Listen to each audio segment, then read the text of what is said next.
My name? Young fella, we appreciate you doing the interview with us. Yes, sir. Could you tell us your name, please? Darius Edward Jeffries. Darius Edwards. Darius, what is your nickname? I think that is a fantastic name. Old school. Old school. Old school. Darius, where'd you grow up? I grew up in Brooklyn, New York. When you come to the Carolinas? I was 15. 15-year-old? 15 years old. Were you loved as a child? Love is a funny word. I would think so. My mother struggled with me and my sister. She struggled. Working 2 and 3 jobs. And, she was never there with us. So we were basically taking care of ourselves. I would like to think we was loved. She was doing the best she could with what she had to work with. So, She was a single mama? Single parent? My dad was in and out. They was married. My dad was just in and out, and he wasn't there like we needed him to be, But it was what it was. So I learned through that as I got older and could look back on it now, my mom struggled. She struggled. Put food on the table. But we ate. We made sure we didn't go hungry. So many crying days I sit there and hold her hands and watch her cry. Our next meal, but she always made sure that meal was there. Right. Now, what she had to do to get that, I don't know. If you understand what I'm saying. Right. I can't pretend to know. I just know it's hard for struggling mothers. My hat's off to single moms that have to raise kids. They really are. I feel for them. I do. Darius, is your mom and daddy still alive? No. Both of them deceased. And I love them both, You're going to love dad regardless. He's my only dad, And guess what? As we got older, we became close. When I was young, I didn't understand nothing he did. And saying that is, got love for dad. Mom was always there. She never turned her back on me. And so, my mom just died about 3 years ago. My dad's been dead for about almost 9 years. So, they're both deceased now. I have nobody now, People I talk to and go back to and say, look, this is what I'm going through, You got brothers and sisters? I got one sister, thank God. They in New York, North Carolina? She right next door right here in Kings Mountain, North Carolina. If I call, she comes running. And she's my baby sister, but she's big sister, I'm scared of her. She tells me what to do. So, right. I got more. She's a minister, so she's been ministering almost 30 years now. So she's in the ministry, and she's a good woman. I can remember the things she went through, and I look at her now. I'm like, God is real. I know God is real. And so, Darius, what was your favorite childhood memory? playing baseball, handball, Chinese handball, stuff I enjoyed, back when I was coming up in the 60s and 70s, the kids went outside and played. From sun up to sundown. You don't see that anymore. You just don't see it. We could take a rock and a stick and make a game out of it. You didn't have no toys. What was the toy? We too poor, we didn't have toys, Hey. Got a few little things on Christmas, back when I was coming up, and that was it. So, in that way, I think I am blessed, Got to get outside. Now, don't misunderstand me. I took a lot of wrong turns along the way. And I can't blame it on my family. I blame it on my decisions. They're all the wrong decisions, Trying to come up, trying to beat the system. That's me. That's me. I remember coming. Did you go outside until the street light comes on? Man, you better beat that street light. If you didn't, mom and dad had something for you. You better be getting it. I mean, you be burning rubber to the house. When that light went on, guess what? You better be at home. I was scared of the dark. In New York, don't get dark. It's lit up. Everything's lit up. It look the same way at 7 o'clock, 3 o'clock in the morning, But it scared me. Bats, I was used to bats. Candle flies, I was running from them. If you know a man run from candle flies, well, I wasn't a man, I was 14, 15 years old. I run. What the shit? I didn't know what that was. People used to laugh at me when I first came here. I didn't know. Darius, have you ever dealt with addiction? All my life. All right. All my life. Dealing with to today, yeah. Yes, sir. When was what was your drug of choice? Alcohol. Alcohol. Alcohol. I love alcohol. When was alcohol first introduced to you? I guess 11, 12. To watch them play cards, the bid with, the old guy, the old cool, Play like the little hawk blades, watch people cut each other. Didn't understand none of it as a kid. But, yeah, alcohol. I go in there and look, grab a bottle of liquor, drink it, stick it, and go to sleep. I like that feeling of going to sleep, like a sleepy. And so I got addicted to that. I steal it, best way I could. Dad didn't know. My mom and dad never drank a day of their life. If you can believe that, they never drank. We kept liquor everywhere. So I wonder what happened to me and my sister when I look back. What happened to mom and dad didn't drink? They didn't do drugs. My sister was a pure alcoholic. She was crazy. That's why I was scared of her. She was crazy. She'd cut your throat. She'd do anything to you. And preaching now. Boy, and just a docile. Ain't the same person. I look like, God, how can you do that? How can you change somebody like that? Yeah, I understand because No, I understand. I know it's real. yeah. I know it. Through her, I know it's real. I live with my sister. I know. We come up together. When she went crazy, I got out the way. So my 89 people jump. I had to jump in there to help her. Whoa. I'm not gonna beat my sister down. No. My sister, she was. Excuse my French. She was hell on wheels. When she jumped in, and she wasn't scared of nothing.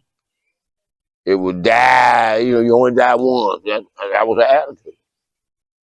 And I look at her now, and I'm like, wow, it's a different person. I'm looking at her. So gentle, so loving, so forgiving. And I would hate to see that come out of her again. I really would. Did the alcohol, is that what led you into the street? The alcohol, the sense of wanting to. My mom was out of the house so often, man. Always having me and my sister. We basically raised each other. And so she was getting abused one way, I was getting abused another way. I didn't know about her abuse, she didn't know about mine. But things were going on. I didn't understand. She come back and talk to me about it. I didn't even know. And things were going on with me. She didn't know nothing about it. So it was basically a form of child abuse. Us being young and not knowing nobody to show us the way. And I can't blame it on my mom because all my mom was trying to do was keep food on the table. She just kept working. She just kept working. Make sure we had the clothes, make sure we had the food. And I love my mom for that. She always sit down and tell us and cry. And that's why I don't like to see women cry today because of my mom crying all the time. Mama, please stop crying. That was killing me. That was killing me. To see a woman cry now, I think about my mother. How long have you been in the street? Off and on a long time. I'm in and I'm out and had my own places. Listen, I always thought I was a functioning alcoholic. Been introduced to drugs. I've done every drug there is but the opiates. And I'm scared of them. If I have to have it, I don't want it. And so I've done PCP on down. PCP ain't no joke. You don't know your own strength with PCP. Man, you live in that damn trailer almost. It'll make you come out of it'll make you literally kill yourself. Think you jump out windows. This era I come to back in the 70s. In DC, when I was going through DC, going through traffic, I'm trying to kill myself and everybody in the car. We're gonna make it. I'm trying to hit cars. They're running all up the highway, trying to avoid me. I think I'm Superman. So it's just bad, man. It's just bad. How do you support your habit today? I was always functioning. I always kept a job. People don't know that. You didn't see it because I always worked. Now listen, I robbed banks. I'm a bank robber. Robbed several banks. Got away with it. 8 or 9 banks. Done my federal time. I've done some state time. Little stuff, just little stuff. But basically I work. I've always worked. I've always had to have a job. That was my way of saying, if you called me, this is where the money comes from. I work. I always had a front. I always kept a front. And did that work? No. They knew it was me. When they finally called me, the last 3 banks I robbed, I was messing up. It wasn't planned. I was just so used to doing it, I made mistakes. So that's where I'm at now in my life. I look back on it and say, you know, I could have done a whole lot of things a whole lot different. A whole lot different. Have you ever seen anybody out here in the streets overdose?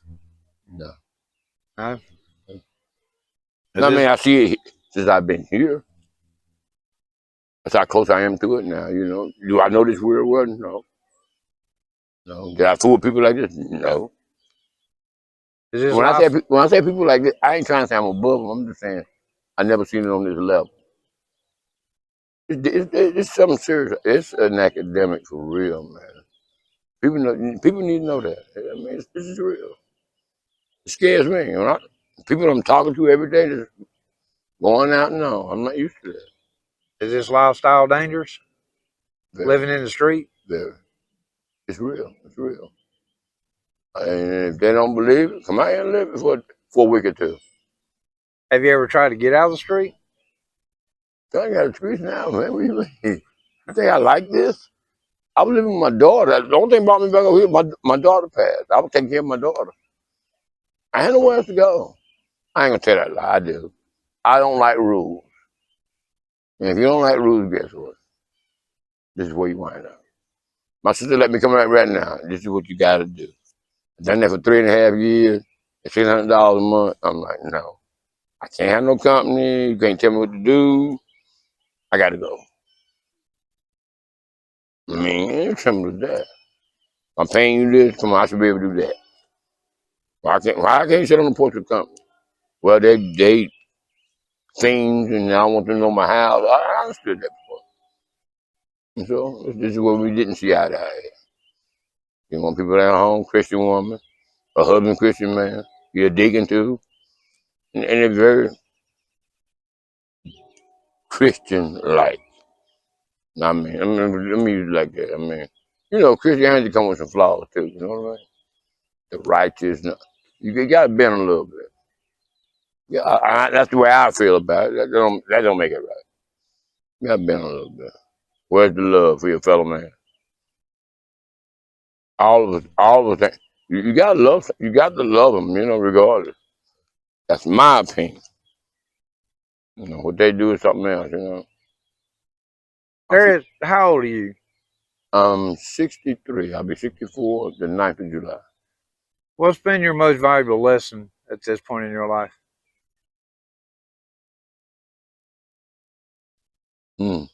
That's a good question. Uh, uh, oh man, that's a good one. Now you stumped me on now. The most valuable. Listen, don't let nobody steal your joy. Please don't listen. All this is about your mind. Think about what I'm saying, y'all. Listen to what I'm saying.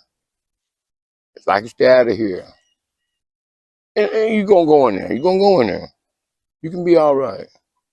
But if you let somebody take what's in there, it's messed up. Don't let anybody take that from you. You have any regrets? Yes, sir. I got plenty of them. Got plenty of them. We're gonna go down that list. Yes, I do. Yes, sir. I'm gonna say that. Yes, sir, I do. Nothing you want to share? The bank robberies and all. Yes, it's wrong. Kidnapping, it was wrong. The robbing people, yes, it was wrong. Yeah, sure, I do. When you see the harm on people, I got a conscience too. People don't think I do, but I do. Personally, I think you're a unique individual. I think you're highly intelligent. I think you're compassionate. I think you're passionate. I didn't listen. The stuff I did. You think back on it. God, was that me? Was that honestly me? I ain't the person I grew up. My mother didn't raise me like that. Listen, believe me, my father, he wasn't shit, but I love it. He didn't raise me like that. And so you look back and you say, what am I doing? Why let something take you out of yourself, put you on the edge like that? That's what drugs do. It takes you out of yourself. You don't think about the pain. You don't. It's all about the drugs. That's how ugly it can get, and that's sad. That's truly sad. So I know what drugs can do. Yes, sir. I scared them people at the banks. I think about that one face on that woman. I'm like, I hope she didn't die because I was scary. I come in looking like a monster. She thought she was gonna die, and you think about that when you leave. I didn't mean to cause that much terror on her face. Went back and apologized to her 8 years later. Man, I'm so sorry. That was me. I'm so sorry. But so you live and you learn, man. You live. I mean, I got a conscience. Well, all these programs for us. How you gonna forget it? Listen, we're still part of the community, whether you want to acknowledge it or not. We're right behind the scenes. How can you hide this? You go anywhere in Gaston, King Mountain, we're in the shadows. We're there. Why like we're not there? That's what's sad about this. They not real. We're real. You gotta do something about this. That's the word. The resources should be there. Somebody want to step out. Give them a chance to step out. All right, let me ask you this. Let's speak to the young men, the young women in this generation that's coming up. In the direction, those that are looking to make direction changes or choices like what you've made for your life, what would your advice be to those who may be thinking, well, I don't know, maybe it is a good idea to rob a bank? No, no. That's never a good idea. That's never a good idea. Robbing the bank is never good. Listen, I did what I did out of desperation. I like money. Understand that. I like real. I'm not gonna hit nobody in the head for two. It's not worth my time for $200-300. I like bands, thousands of dollars. That's why I was robbing banks. I'm not robbing. I'm not doing it for penny, nickels and grasp my concept, y'all. You go to the convenience store and get $125. You're trying to get out of there and shoot you in the back of the head. I ain't got time for all that. If I rob you out on the street, I gotta make you get butt naked. Make sure you ain't got nothing on you. I'm trying to get away. Go into the bank, they give you the money. They want you out of there. Easy. Wrong decision. But that time goes slow. Federal time goes slow, y'all. I've done Fed time. No joke. That money, I had the money. I was doing the party. You gotta pay the piper. Not worth it, y'all. I'm telling y'all, youngsters, it's not worth it. If you're thinking about it, run, man. It's easy money. That time ain't easy. Day for day for day for day. You got to sit there and ponder all that. Hey, what was I thinking? Was it worth it? No, it's not worth it. You got your family upset. You got people all around you. Come on. What are you thinking? There's got to be a better way. Darius, we love you here. And dude, I appreciate your interview. That's right. I appreciate trying to help in any way I can. If you can do something different, do something different. Get out of here. Do your best to get out of it. Fight for your life. Fight for your life. Only you can change it. I can't change it for you. Can't nobody change it for me. Only I can change it. My life. That sounds like wisdom.